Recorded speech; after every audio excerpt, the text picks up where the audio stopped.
أعوذ بالله من الشيطان الرجيم. بسم الله الرحمن الرحيم. إن في خلق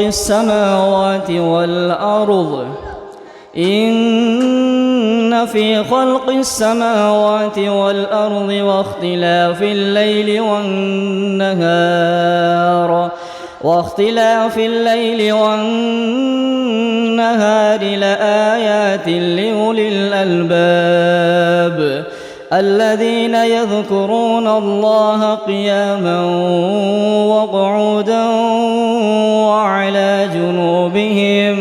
وعلى جنوبهم ويتفكرون في خلق السماوات والأرض ربنا ما خلقت هذا باطلا سبحانك فقنا عذاب النار. ربنا إنك من تدخل النار فقد أخزيته وما للظالمين من أنصار. ربنا إننا سمعنا مناديا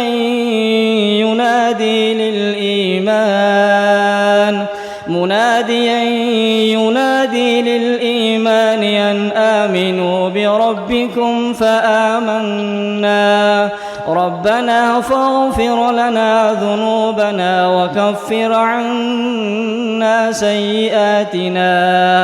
وكفر عنا سيئاتنا وتوفنا مع الأبرار.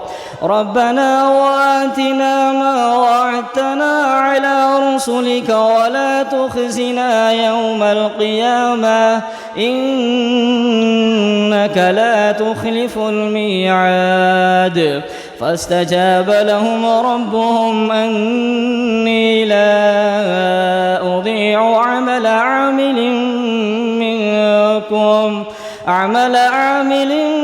منكم من ذكر أو أنثى بعضكم من بعض.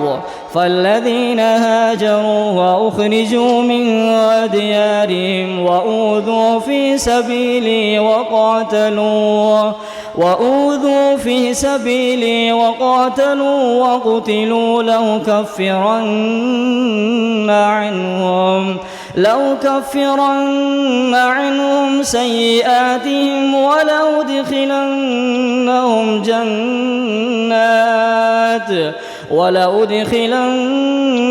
جنات تجري من تحتها الأنهار ثوابا من عند الله والله عنده حسن الثواب. لا يغرنك تقلب الذين كفروا في البلاد متاع قليل ثم مأواهم جهنم وبئس المهاد. لكن الذين اتقوا ربهم لهم جنات وتجري من تحتها الأنهار خالدين فيها نزلا من عند الله وما عند الله خير للأبرار. وإن من أهل الكتاب لمن يؤمن بالله وما أنزل إليكم وما أنزل إليهم خاشعين لله لا يشترون بآيات الله ثمنا قليلا أولئك لهم أجرهم عند ربهم إن الله سريع الحساب. يا أيها الذين آمنوا واصبروا وصابروا ورابطوا واتقوا الله لعلكم تفلحون. السلام عليكم.